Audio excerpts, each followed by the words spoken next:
नमस्कार। चलिए सुनते हैं कहानी अकबर और बीरबल। जब बीरबल को अकबर के दरबार का सदस्य बने हुए कुछ साल हो गए तो शहंशाह अकबर ने अपनी राजधानी आगरा से बदलकर फतेहपुर सीकरी ले गए। नई राजधानी आगरा से लगभग 20 किलोमीटर की दूरी पर थी। अपने राज दरबार के साथ साथ शहंशाह ने अपने राजमहल का भी पुनर्निर्माण करवाया एवं उसके बिल्कुल बगल में ही उन्होंने बीरबल के लिए भी महल बनवा दिया। किंतु अन्य दरबारियों को अपने लिए महल स्वयं बनवाने पड़े। उनमें से कई दरबारियों को तो महल बनाने के लिए उचित स्थान भी नहीं मिल सका, इसलिए उन्हें अपने लिए सीकरी गांव में जमीन लेनी पड़ी। वे गांव में रहते हुए अत्यंत हीनता तथा अपमान की भावना से ग्रसित हो गए। बीरबल के साथ किए गए विशेष व्यवहार के कारण सभी दरबारी इतने चिढ़ गए कि उन्होंने उससे बदला लेने की ठान ली। किंतु वे यह भी भली भांति जानते थे कि वो इतना चतुर था कि सरलता से उनके काबू में नहीं आएगा। इसलिए उनके पास इसके सिवाय कोई चारा न था कि वे उस दिन की प्रतीक्षा करें जब शहंशाह उससे ऐसा प्रश्न पूछेंगे जिसका उसके पास जवाब नहीं हो। परंतु यूसुफ खान नामक एक दरबारी में इतने अधिक समय तक प्रतीक्षा करने का धैर्य नहीं था, इसलिए उसने बीरबल को फंसाने की युक्ति सोचने का निर्णय लिया।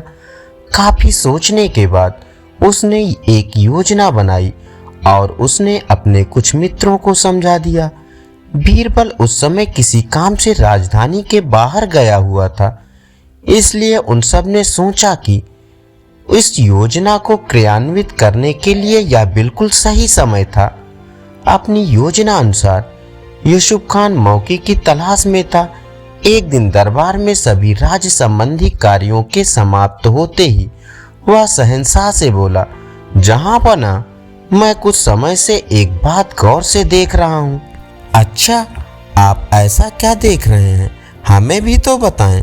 शहंशाह अकबर ने उत्सुकतावश पूछा। जहां पना मुझे अभी अभी मालूम हुआ है कि बीरबल दूसरे के मन के विचार जान लेने की क्षमता रखते हैं। उन्होंने मुझे यह बात स्वयं ही बताई थी। यूसुफ खान ने स्पष्ट किया। क्या यह बात सच है? मैं स्वयं बीरबल से इस बात का पता लगाऊंगा कि वह दूसरों के दिमाग में चल रहे विचार जान पाता है या नहीं, अकबर ने कहा। यूसुफ खान तथा उसके मित्र यह सुनकर बहुत प्रसन्न हुए। इस बार बीरबल अवश्य फंस जाएंगे, कितना मजा आएगा, उन सब ने मन ही मन सोचा। आखिर वह स्वयं को समझता क्या है। वे उसकी वापसी की प्रतीक्षा करने लगे।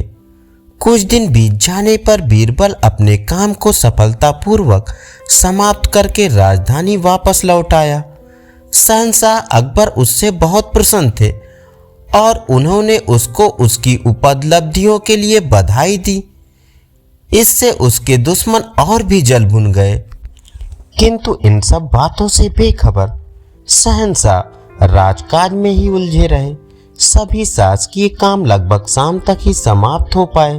तब कहीं जाकर शहंशाह अकबर ने मनोरंजक बातें करना आरंभ किया। अचानक उन्हें यूसुफ खान की बात याद आई, इसलिए उन्होंने बीरबल की ओर मुड़कर देखा और कहा, बीरबल, मैंने सुना है कि तुम दूसरों के मस्तिष्क में चल रहे विचारों को जान लेते हो। बीरबल ने विस्मयपूर्वक अपने चारों ओर देखा तो उसकी नजर कुटिलता से मुस्कुराते हुए यूसुफ खान एवं उसके मित्रों पर पड़ी।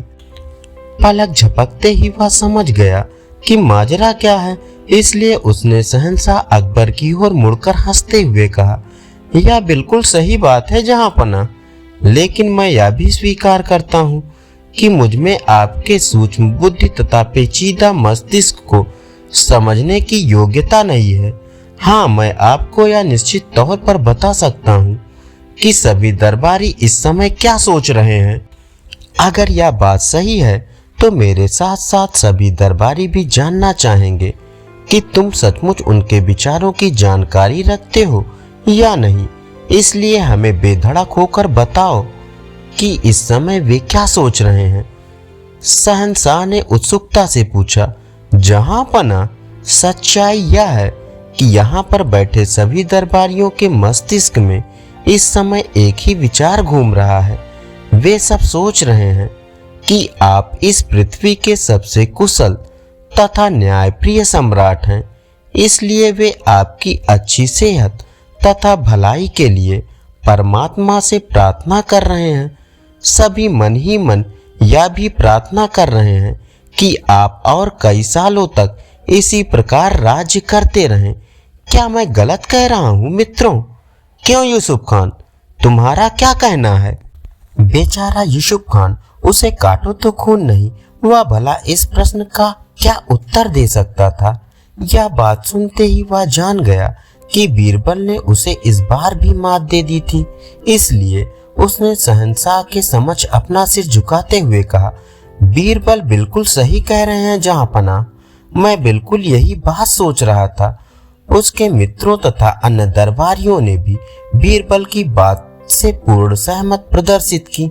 उनमें से किसी में भी यह बात स्वीकार करने की हिम्मत न थी कि वे शहंशाह की भलाई के विषय में सोचने की बजाय कुछ और सोच रहे थे। ये सुनकर बीरबल ने शहंशाह की ओर विनोदपूर्ण नजरों से देखा तो शहंशाह फौरन समझ गए कि उनके सामने दरबार में घटी घटना के पीछे आखिर राज क्या था। इसलिए शहंशाह भी मुस्कुराए बिना ना रह पाए और वे हंसते हंसते सभी दरबारियों से बोले, आप सब मेरे बारे में इतनी अधिक चिंता करते हैं, इस बात की मुझे जरा भी भनक तक नहीं थी, और आज यह मालूम होने पर इस बात ने मेरे हृदय को गहराई तक छू लिया है। ऐसा कहकर वे ठहाके लगाने लगे। सभी दरबारी यह देखकर क्षण भर के लिए तो ठगे से उन्हें देखते रहे, लेकिन उन्हें हंसता देखकर वे भी हंसने लगे और इस प्रकार पूरा दरबार हंसी के ठहाकों से गूंजने लगा। धन्यवाद। अभी आप सुन रहे थे कहानी अकबर और बीरबल।